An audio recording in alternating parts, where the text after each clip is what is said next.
혹시 요즘 아무 일도 하지 않는데도 괜히 마음이 무겁고 하루가 유난히 길게 느껴지지는 않으십니까? 몸은 분명 예전보다 편해졌는데 이상하게 마음은 더 바빠지고 아침에 눈을 떠도 오늘은 뭘 해야 하지? 이 질문이 먼저 떠오른다면 지금 이 이야기는 바로 당신을 위한 이야기입니다. 은퇴를 하면 시간이 많아진다는 말을 평생 들어왔습니다. 이제 하고 싶은 일을 마음껏 할 수 있다는 말도 귀가 닳도록 들었을 것입니다. 그런데 막상 은퇴를 하고 나니 이상하게도 마음이 텅 빈 것 같은 느낌이 듭니다. 아침에 눈을 떠도 딱히 해야 할 일이 없고 하루가 길기만 합니다. 몸은 분명 편해졌는데 마음 한구석이 자꾸 허전합니다. 왜 그럴까요? 드디어 쉴 수 있게 되었는데 왜 오히려 마음은 더 불안하고 무거운 걸까요? 이런 마음을 느끼는 건 당신만이 아닙니다. 평생을 성실하게 살아온 사람들이라면 누구나 은퇴 후에 한 번쯤은 이런 공허함을 경험합니다. 어떤 분들은 이 감정을 무기력이라고 부르기도 하고 어떤 분들은 삶의 의미를 잃어버린 것 같다고 표현하기도 합니다. 그런데 이 감정이 찾아왔을 때 많은 분들이 스스로를 탓합니다. 내가 의지가 약해서 그런가? 내가 뭔가 잘못 살아온 건가? 하는 생각을 하게 됩니다. 하지만 그게 아닙니다. 은퇴 후에 느끼는 이 공허함은 당신이 잘못 살아서 생긴 것도 아니고 의지가 부족해서 느끼는 것도 아닙니다. 이건 아주 자연스러운 감정입니다. 오히려 평생을 책임감 있게 성실하게 살아온 사람일수록 이 감정을 더 크게 느낍니다. 왜냐하면 그만큼 오랫동안 자신의 역할에 충실했기 때문입니다. 우리는 평생을 역할과 함께 살아왔습니다. 누군가의 부모로, 누군가의 직장 동료로, 어떤 일을 해내는 사람으로 살아왔습니다. 아침에 일어나면 해야 할 일이 있었고 그 일을 해내는 것이 곧 나의 존재를 증명하는 방식이었습니다. 그런데 은퇴를 하고 나면 그 역할들이 하나둘씩 사라집니다. 회사에서의 직함도 사라지고 매일 출근하던 루틴도 사라지고 나를 필요로 하던 사람들도 조금씩 멀어집니다. 역할이 사라지면 정체성도 흔들립니다.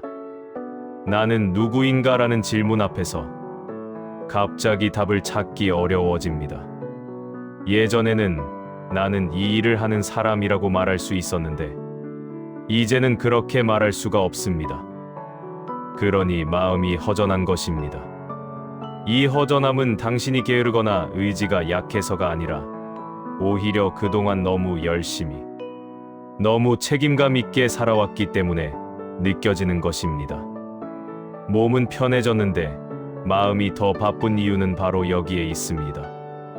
몸은 더 이상 아침 일찍 일어나서 출근할 필요가 없지만 마음은 여전히 무언가를 해야 한다는 강박에서 벗어나지 못하고 있습니다. 오랫동안 바쁘게 살아온 삶의 관성이 아직 남아있는 것입니다. 그래서 조용히 앉아 있으면 괜히 불안하고 아무것도 하지 않는 시간이 낭비처럼 느껴집니다. 하지만 이 시간은 낭비가 아닙니다. 이 조용한 시간, 아무것도 하지 않아도 되는 이 시간은 사실 인생에서 가장 중요한 시간일 수 있습니다. 왜냐하면 이제야 비로소 당신은 역할이 아닌 나 자신으로 살 수 있는 기회를 얻었기 때문입니다. 조선시대의 학자 정약용 선생님을 아실 겁니다. 다산 정약용, 조선 후기를 대표하는 실학자이자 뛰어난 사상가였던 분입니다. 그분의 인생을 보면 참 많은 것을 느끼게 됩니다.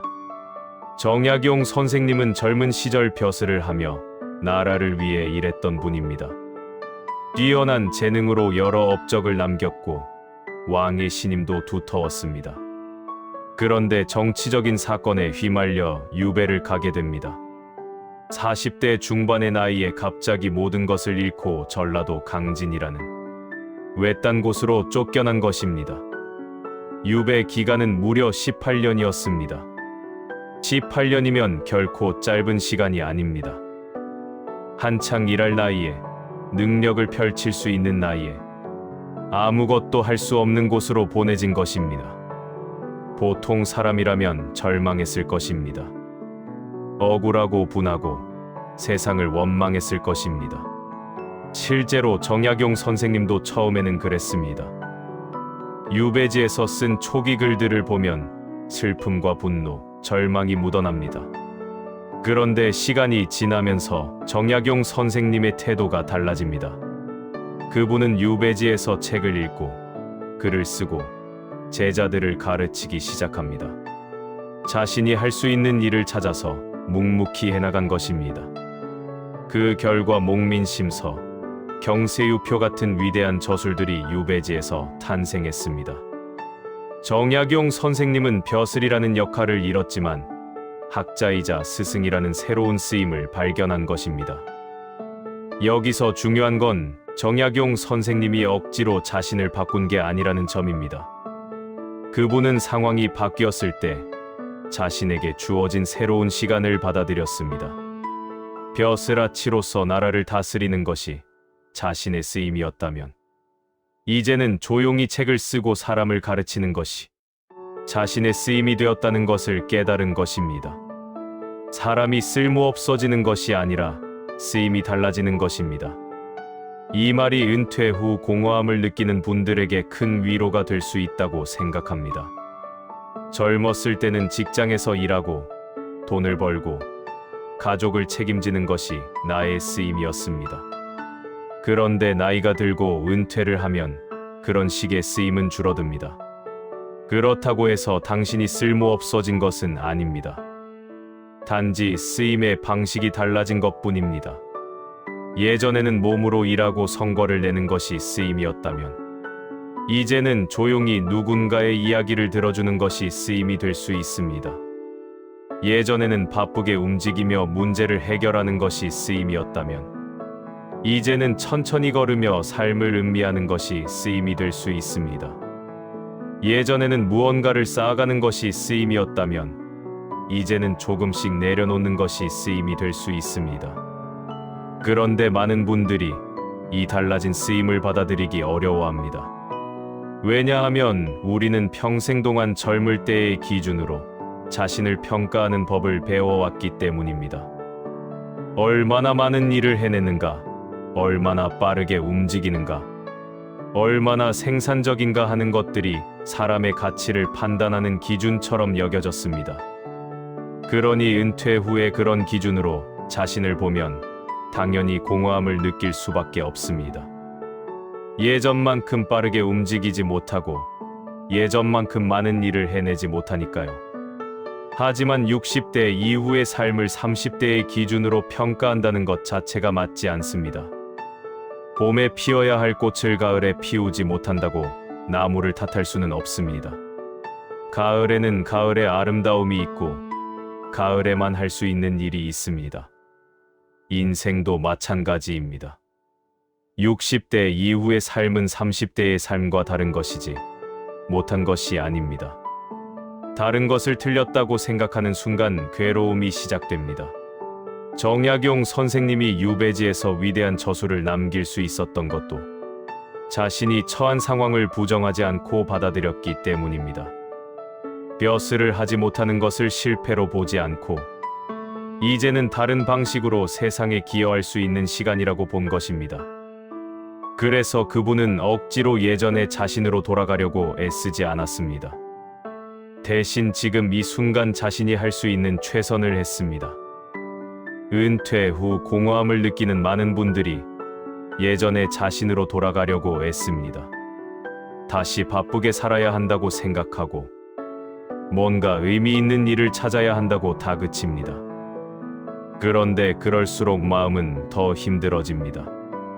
왜냐하면 예전의 방식으로는 예전의 만족감을 얻을 수 없기 때문입니다.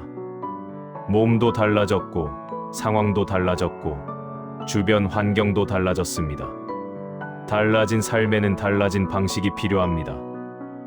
어떤 스님께서 이런 말씀을 하신 적이 있습니다. 사람들은 은퇴 후에 할 일이 없어서 괴롭다고 말하지만 사실은 할 일이 없어서 괴로운 게 아니라 의미를 잃어서 괴롭다는 것입니다. 하루 종일 바쁘게 지낸다고 해도 그 일에 의미가 없다면 여전히 공허함은 남습니다. 반대로 하루에 단 한 가지 일만 한다고 해도 그 일에 진짜 의미가 있다면 마음은 충만해질 수 있습니다. 그렇다면 의미란 무엇일까요? 의미는 거창한 것이 아닙니다. 세상을 바꾸는 일만이 의미 있는 것이 아니고 많은 사람에게 인정받는 것만이 의미 있는 것이 아닙니다. 의미는 아주 작은 것에서도 발견될 수 있습니다. 아침에 일어나서 창문을 열고 신선한 공기를 마시는 것, 천천히 산책을 하면서 계절의 변화를 느끼는 것, 오래된 친구와 차 한 잔 마시며 이야기를 나누는 것, 이런 것들도 충분히 의미 있는 일입니다. 그런데 우리는 이런 일들을 의미 있다고 생각하지 않습니다. 왜냐하면 그것들은 생산적이지 않고 눈에 보이는 성과가 없기 때문입니다. 하지만 삶의 의미는 항상 생산성과 연결되어 있지 않습니다. 오히려 나이가 들수록 인생의 후반부로 갈수록 삶의 의미는 무언가를 이루는 것이 아니라 무언가를 느끼는 것에서 찾아집니다. 젊을 때는 목표를 세우고 그것을 달성하는 것에서 의미를 찾았습니다. 승진을 하는 것, 집을 사는 것, 자녀를 훌륭하게 키우는 것 같은 명확한 목표들이 있었고 그것들을 하나씩 이루어가는 과정이 삶의 의미였습니다. 그런데 은퇴 후에는 그런 식의 목표가 사라집니다. 더 이상 승진할 곳도 없고 자녀들은 이미 다 컸고 이룰 만한 것들은 어느 정도 이루어졌습니다. 그러면 이제 의미는 어디서 찾아야 할까요? 의미는 성취가 아니라 존재 자체에서 찾아야 합니다. 무언가를 해내는 나가 아니라 그냥 여기 존재하는 나 자체에서 의미를 발견해야 하는 시기가 온 것입니다. 이것이 인생의 후반부가 주는 가장 큰 숙제입니다. 그리고 이 숙제는 결코 쉽지 않습니다. 왜냐하면 우리는 평생 동안 존재의 의미가 아니라 성취의 의미를 배워왔기 때문입니다. 여기서 많은 분들이 혼란을 느낍니다. 아무것도 하지 않는 나를 어떻게 의미 있다고 여길 수 있을까요? 그냥 하루하루 조용히 지내는 것이 어떻게 의미 있는 삶이 될 수 있을까요? 이런 질문들이 마음속에서 계속 맴돕니다. 그리고 그 질문에 답을 찾지 못할 때 공허함은 더 깊어집니다. 하지만 조금만 다르게 생각해보면 어떨까요? 당신이 지금 조용히 하루를 보내고 있다는 것, 그것 자체가 얼마나 큰 성취인지 생각해 본 적이 있으신가요? 평생을 바쁘게 살아온 사람이 비로소 쉴 수 있게 되었다는 것, 더 이상 누군가에게 증명하지 않아도 되는 시간을 얻었다는 것, 이것은 분명 하나의 성취입니다. 단지 우리가 그것을 성취로 인정하지 않았을 뿐입니다. 은퇴 후의 공허함은 사실 공허함이 아니라 익숙하지 않음일 수 있습니다. 바쁘지 않은 삶에 익숙하지 않고 조용한 시간에 익숙하지 않고 아무것도 증명하지 않아도 되는 상태에 익숙하지 않은 것입니다. 평생 동안 뛰어다니다가 갑자기 멈춰서면 어지러운 것처럼 바쁜 삶을 살다가 갑자기 조용해지면 허전한 것은 당연합니다. 하지만 그 허전함이 영원히 계속되는 것은 아닙니다. 공허함을 없애려고 애쓰지 마세요. 공허함은 없애야 할 적이 아니라 지나가야 할 과정입니다. 마치 터널을 지나가는 것처럼 이 감정도 언젠가는 지나갑니다. 그런데 많은 분들이 이 공허함을 빨리 없애려고 무언가를 억지로 합니다. 취미를 억지로 만들고 모임에 억지로 나가고 바쁘게 지내려고 애씁니다. 그런데 그럴수록 마음은 더 공허해집니다. 왜냐하면 억지로 하는 일은 진짜 의미를 주지 못하기 때문입니다. 오히려 필요한 건 이 공허함과 함께 있어주는 것입니다. 도망치지 말고 없애려 하지 말고 그냥 곁에 두는 것입니다.